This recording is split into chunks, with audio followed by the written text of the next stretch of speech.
of the United States, Donald J. Trump.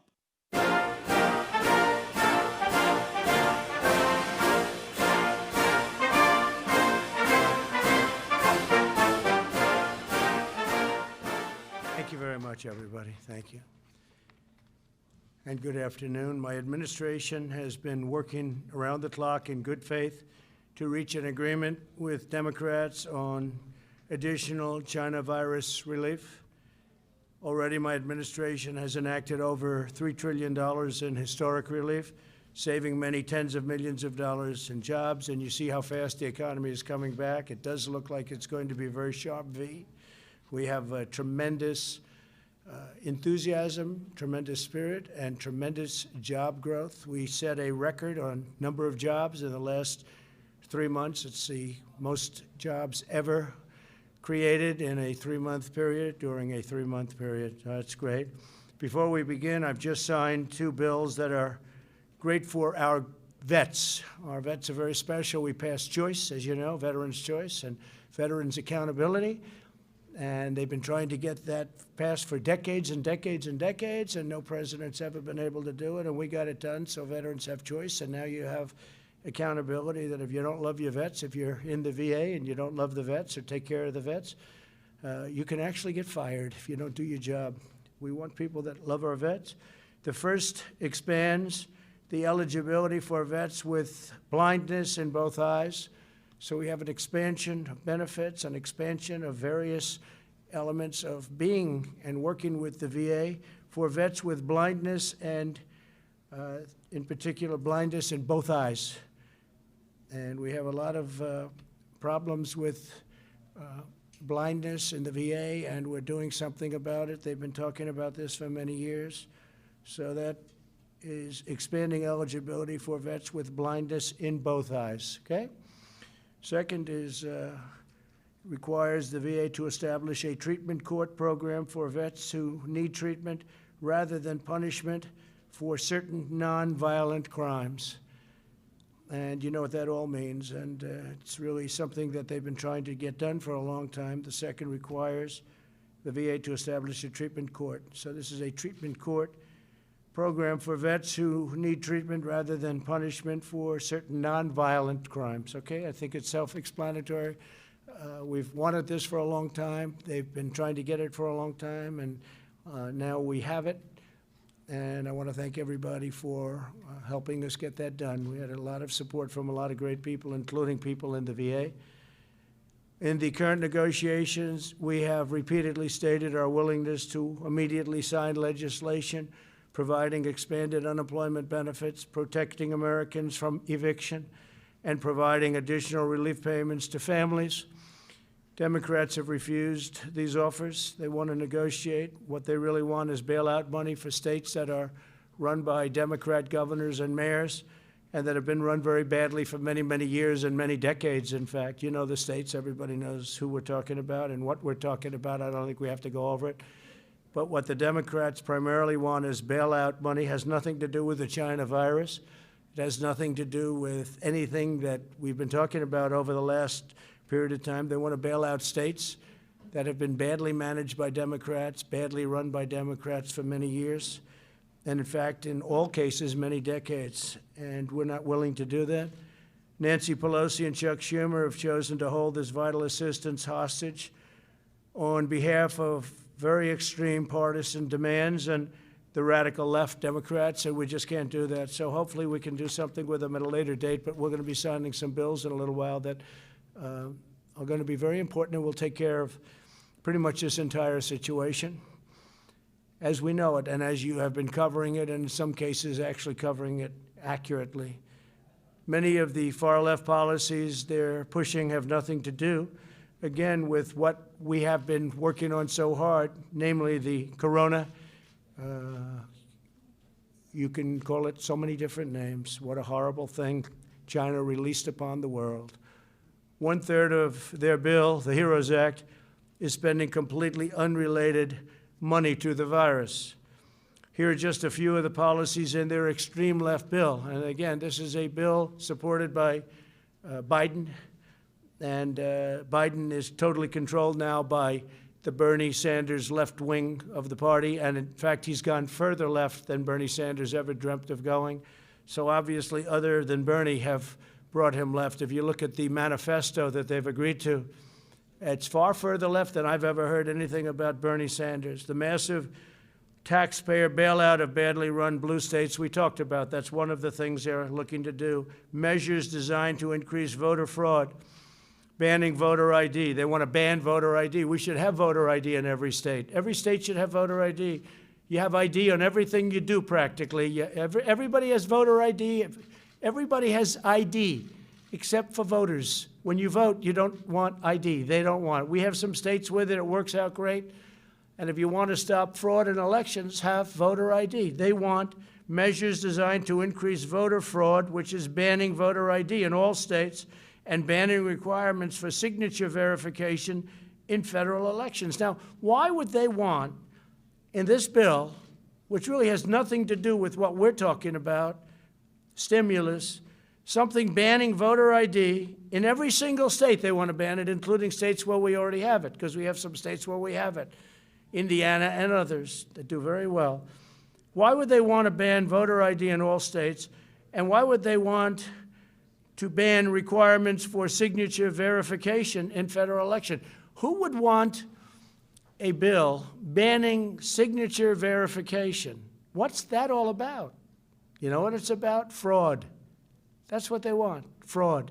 They want to try and steal this election because, frankly, it's the only way they can win the election. The bill also requires all states to do universal mail-in balloting, which nobody's prepared for, regardless of whether or not they have the infrastructure. They want to steal an election. That's all this is all about. They want to steal the election. So in the bill, they have a bill that requires all states to do universal mail-in balloting, regardless of whether or not they have the infrastructure. Like in Nevada, it's such a disaster. Their infrastructure is a total disaster. They don't want to have signature verification.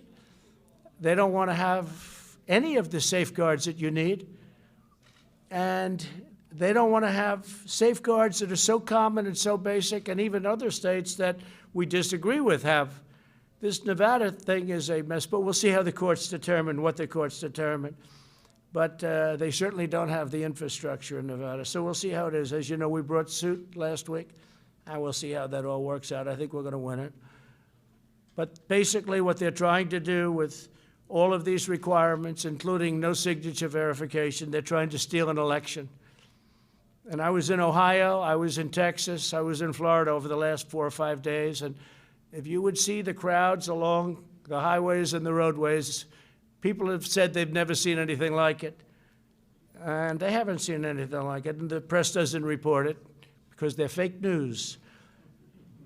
They even want to force states to implement the controversial practice known as ballot harvesting, very dangerous practice, meaning they would allow Democrat Party operatives to deposit thousands and thousands of completed ballots at the post office without any verification of who filled them out, including a verification of signatures on the ballot. So you're not even going to have a verified signature. Anybody, I could sign it, you could sign it, anybody in this room could sign it, and that's going to count as a vote.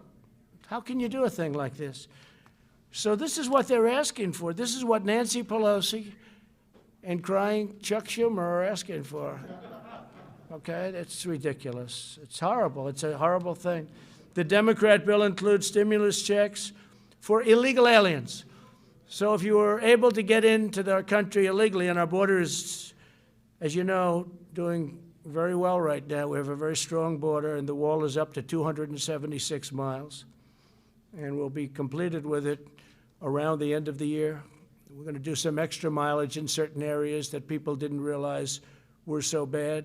So we'll be completed with it right after. We're going to do the additional mileage. We'll do it probably a little bit after the year. I think from what I've heard, Joe Biden, Sleepy Joe, wants to rip the wall down.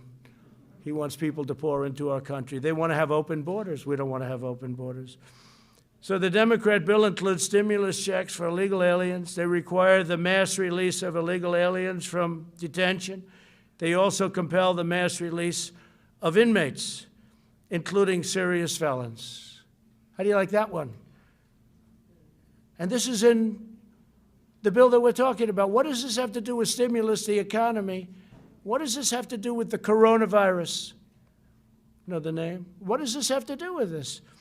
So think of that. They required the mass release of illegal aliens from detention. What does this have to do with what we're trying to do? They want to put this in. This is a radical left policy, so they can go to Portland and try and rip the place apart that they've been doing for many years, and they've been doing for years and years. They also compel the mass release of inmates. What does this have to do with what we're talking about? This is Nancy Pelosi, Crazy Nancy, and Chuck Schumer. They want to compel you to do this stuff, and this has nothing to do with what we're talking about, and it includes serious felons. They want to have these people released on a mass basis, including serious felons. That's page 1,689, page 1,762. Think of that. 1,762, and that's nowhere near the end of their bill.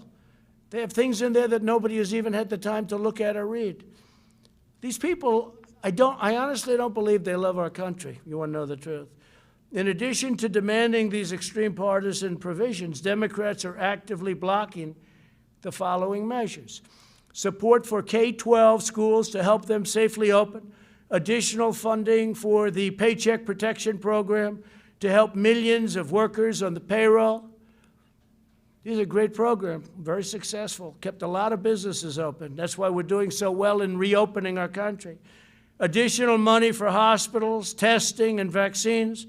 Direct payments of $3,400 for a family of 4. Now remember, this is what the extreme partisans, this is what we're talking about. Democrats are actively blocking the things that we want. And what we want is good for people. These are things that they're blocking. Support for K-12 schools so they can open. Think of that. Also, direct payments of the $3,400 for a family of 4 plus. Then funding for child care and mental health care. And you need that, especially when you have so much of a lockdown.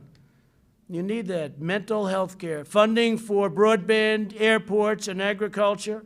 Rental assistance, and support for community banks and credit unions to help them provide $100 billion in loans to the hardest hit communities, including rural communities and farmers. They don't want anybody to get that.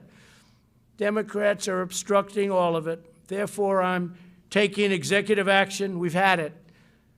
And we're going to save American jobs and provide relief to the American workers, and I'll be signing these bills in a very short period of time.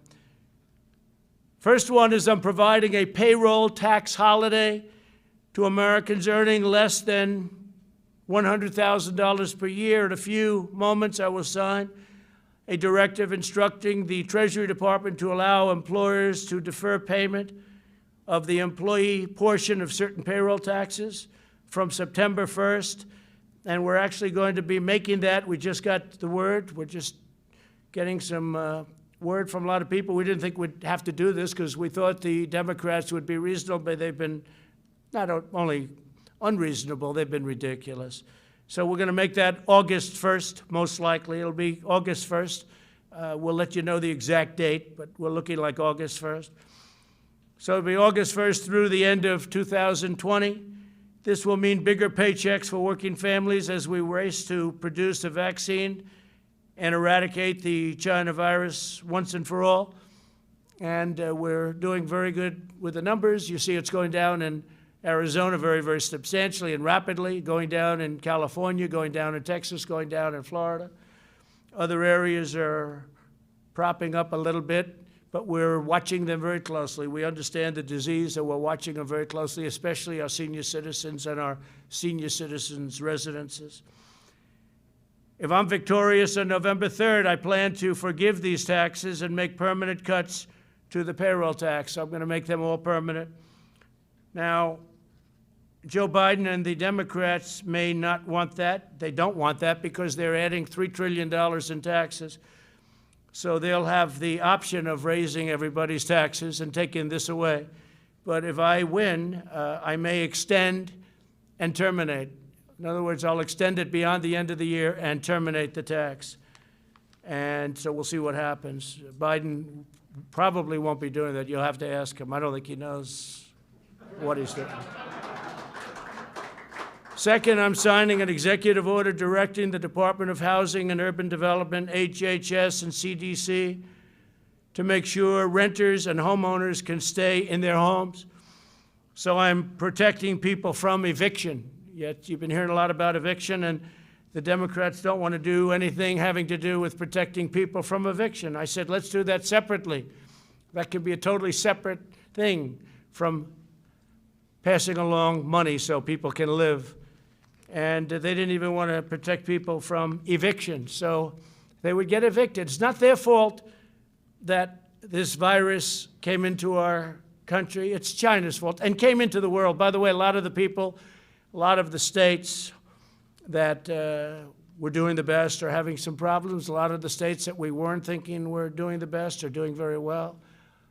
You look at some of the countries involved, some of the countries that were really standing out as examples are now exploding, but they'll get it down. They understand it. We're dealing with them. We're dealing with a lot of countries. We're providing thousands and thousands of ventilators all over the world right now. We make a lot of ventilators. We started off with very little, and we're making a lot. And we have thousands in our stockpile, but we're making thousands a month, and we're providing many of them, thousands and thousands, to other countries that would never be able to get them. The Department of Housing and Urban Development will also provide financial assistance to struggling renters and homeowners and work with landlords and lenders to keep Americans safely in their homes. So we don't want people being evicted, and the bill, the act that I'm signing, will solve that problem largely, hopefully completely. The third action I'm taking today will also provide additional support for Americans who are unemployed due to the China virus. Under the CARES Act, I proudly signed expanded unemployment benefits into law. Congressional Democrats have stonewalled our efforts to extend this relief. They even opposed measures that would give bonuses to workers returning to the job. They were totally opposed to that. For this reason, I'm taking action to provide an additional or an extra $400 per week in expanded benefits. $400, okay? So that's generous, but we want to take care of our people. Again, it wasn't their fault, it was China's fault. States will be asked to cover 25% of the cost using existing funding, such as the tens of billions of dollars available to them through the Coronavirus Relief Fund. Under this plan, states will be able to offer greater benefits if they so choose, and the federal government will cover 75% of the cost. So we're all set up. It's $400 per week, and we're doing that without the Democrats. We should have been able to do it very easily with them, but they want all of these additional things that have nothing to do with helping people. Fourth, I'm signing a directive providing relief to student loan borrowers. Earlier this year, we slashed student loan interest rates to zero. I don't know if people know that because the press doesn't ever report it, but maybe they're watching now. The press doesn't report a lot of good things that are good for the people and good for the country. Earlier this year, we slashed student loans, interest rates to 0%, and suspended student loan payments, and Congress extended that policy through September 30th. Today, I'm extending this policy through the end of the year, and we'll extend it further than that, most likely right after December 1st. So we look like we're going to be extending that. They're paying zero interest. And again, not their fault that their colleges are closed down, and not their fault that they're unable to get what they bargained for. Through these four actions, my administration will provide immediate and vital relief to Americans struggling in this difficult time. And the beautiful thing about this difficult time is we're now coming back and setting records. We'll also ensure that our economic comeback continues full speed ahead, and with the $400 and all of the other measures that we're talking about, and we'll be signing in a little while, that will happen. We're further looking at additional tax cuts, including income tax relief income tax cuts, and capital gains tax cuts. So we're going to be looking at that capital gains for the purpose of creating jobs, and income tax is self-explanatory, and it'll be income tax for middle income and lower income people, but middle income people, because they pay a lot of income tax, and you do have tax inequality. I'm saying that as a Republican, and you do have tax inequality. So we're going to be looking at income tax, and we're going to be looking at capital gains tax cuts on both, and maybe substantial. And we'll be reporting back fairly shortly on that. That's big news. That's big news, but very important. We want to have our jobs flourish. We want to have our companies do great. We want to have the 401ks, which are now at a level, if you look at the stock market, it's great. If you have stocks in NASDAQ, you're higher than you ever were, including, even this is still during the pandemic, the stock market, because they see such incredible things happening, smart people. The stock market is at almost an all-time high. We're just short of it, and NASDAQ is higher than it ever was. It's broken the record 14 times in the last couple of months. So 401ks are doing fantastically. I hope you kept your stocks. I hope you didn't sell. I hope you had confidence in your president and confidence that your president was going to be reelected. And I will tell you this, that the biggest tailwind, the biggest problem that we have with respect to the stock market, which is not much of a problem because it's doing so well, but it would be actually much higher, is the possibility that these radical left Democrats could win. And if they win, we're going to have a crash. We're going to have a terrible problem because they're going to raise taxes, $3 trillion worth of taxes. And that's going to affect everybody from middle income to upper income to jobs to companies. Your 401ks will go down like a rock. Your stocks will go down like a rock. You know, and don't forget, these big companies, you have stocks in these companies. You know, you own stocks. And they have millions and millions of shareholders. And whether it's pension funds or anybody else, you all have stocks. So they're big companies, but a lot of people own that stock, and we want to keep it going. But we do have, I guess you could say, not a tailwind, it's a headwind, I guess would be a better description, but it is, it's a headwind. And when you think of it, that's, in my opinion, it would be much higher. But you look at what they want to do. They want to raise everybody's taxes, everybody. And they want to do the Green New Deal, which will decimate our country and decimate, it's ridiculous too, it's childish. I actually say the Green New Deal is childish. It's for children, it's not for adults. Anybody that believes in that is, I don't know, maybe it's politics. I don't even think it's good politics. They seem to think, so we'll see how they do. But I don't think it's good politics, that it'll decimate our economy. We've learned a great deal about this virus and how to treat it. Our strategy is to aggressively shield those at the greatest risk while allowing younger and healthier citizens to safely resume work and school. I notice that some of the Democrats that I would say are very strongly on the left are now coming out and saying we really have to open our schools for the good of the economy. I was shocked to see a couple of them. You know who they are. We urge all Americans to socially distance and avoid large crowds and all of the things that we talk about all the time. We have to go and make sure that everything's in good shape. We really are. We're coming back very, very strong. We're doing very well with the virus because all of those states that everybody thought would be in a bad position for a long time, they're all coming down. The governors have done a great job. Don't forget, we're dealing with governors. Some have done a fantastic job. All have worked hard. Some have done a much better job than others, and someday, if you'd like to know, I'll give you the good ones and the bad ones. We'll give you some good ones and some bad ones. But by contrast, the never-ending lockdown being proposed by some, mostly, I guess you could almost say almost all in the Democrat Party, would inflict unimaginable harm to our people and to our health for decades to come. It'll hurt our economy, and they view that as a good thing. They actually view that as a good thing because they're interested in one date, November 3rd. And I actually think it's bad politics, and I think they're starting to come along because I'm seeing more and more people want to open up. And you see the devastating results of lockdowns, too. You know, you have depression and suicide and drugs and alcohol and bad marriages. Marriages that were very good turn out to be very bad. It's an amazing thing, and it's, who would think it? But people get along for 20 years. I guess they didn't know each other very well, and now they're not getting along. And you had the opposite also. You've had people that get along better. They like each other more than they thought. That's okay, too. That we like. But the other situation is very, very, very, very bad. We'll develop a vaccine. We're going to have it very soon, and we're ready to distribute it, and we've got the military ready. Logistics, it's called. And we'll end this pandemic, and we will rebuild the greatest economy in the history of the world. You know, we created the greatest economy in the history of the world, the highest stock market ever. And we're very close to getting that back. And that, I have to say, is way ahead of schedule. Highest stock market ever, best employment numbers for African Americans, Asian Americans, Hispanic Americans. And by the way, Hispanic Americans just set a record for new jobs.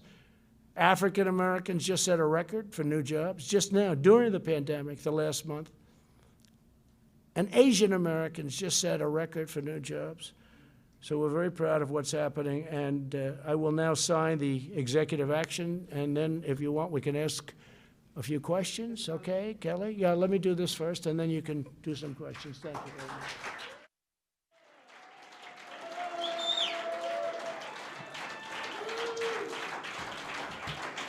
Okay, good. Okay, so this is for the authorization of other needs and assistance program, major disasters declaration related to the coronavirus disease.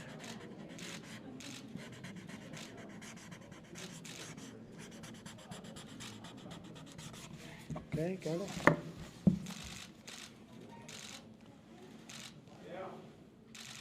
Okay.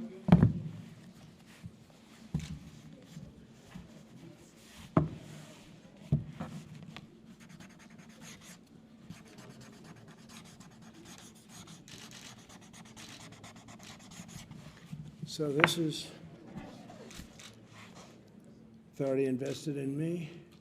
This is the payment relief during the COVID-19 pandemic.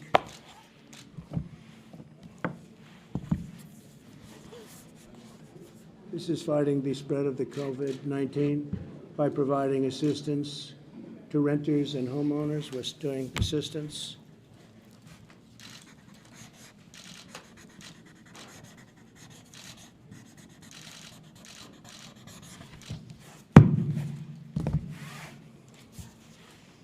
And this is deferral payroll tax obligations. So this is your payroll tax obligations, which we're going to end up terminating eventually, right?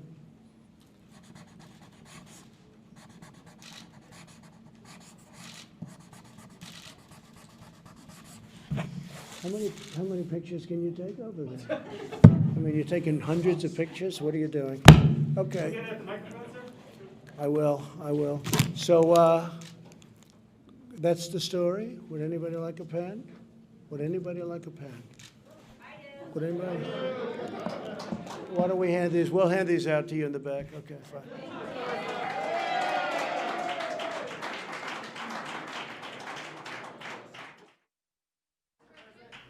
Yes, please. Yes, sir. Can we start with the $400, sir? So, just wanted to get your reaction. So, you're saying the states will have to cover some of this cost, sir. Which governors have told you that they would sign on? Well, if they don't, they don't. That's up to them. But if they don't, they don't. That's going to be their problem. I don't think their people will be too happy. They have the money, so I don't think their people will be too happy. But if they don't, they don't. But again, the states have the money. It's sitting there. All right, Kelly.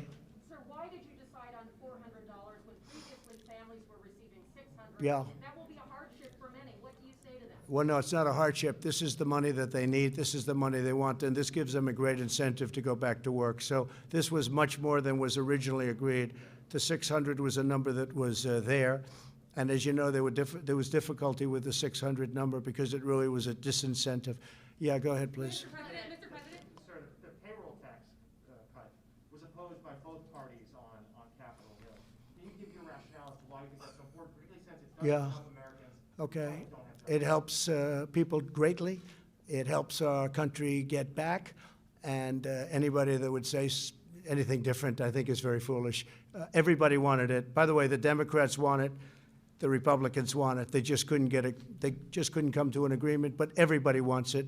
And the very important thing is the people want it, and the people need it, actually. Mr. President, Yeah. Mr. President, you said that this will pretty much take care of the entire situation, but as you said, there's not money for reopening schools, other important items. Is your administration willing to go back to Democrats to try to actually? Well, the answer is yes, but we have money to do other things. We have a lot of money that was unspent, and we'll be able to do things with the money that was unspent. We have significant money that was unspent, and we will be able to use that for different purposes. Go ahead. Mr. President, Go ahead. When will this relief get in the hands of Americans that need it? What date? We think it's going to be very rapid. We want it to be very rapid. It's going to be distributed in a way that, whichever the fastest way, there are various methods, and it will be rapidly distributed. But you're also expecting legal challenges with this, right? I didn't say that. No, I didn't say that. Yesterday, sir, you said that you were expecting What I said is people can do whatever they want. I guess maybe they'll bring legal actions, maybe they won't, but they won't win. They won't win. If legal action is brought against you on this, why not just work with Congress on this deal? Well, I'm not saying they're not going to come back and negotiate. They might very well come back and negotiate. You're signing an executive order today, and Americans want to know when they're going to see this relief. Very soon. They're going to see it very soon. Look, there it is, right there. Excuse me.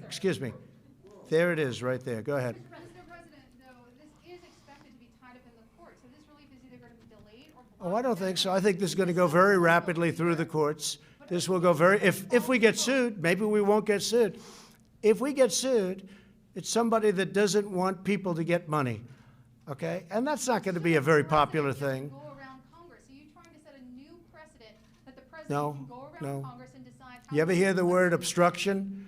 They've obstructed. Congress has obstructed. The Democrats have obstructed people from getting desperately needed money. Go ahead, please, right here. President, No, you're finished. Go ahead, please. Veterans' choice. Please. Go ahead. Veterans' choice, it was passed in 2014. Okay, excuse me. Go ahead, please. It's a false statement, sir. Okay. Thank you very much, everybody. Thank you very much.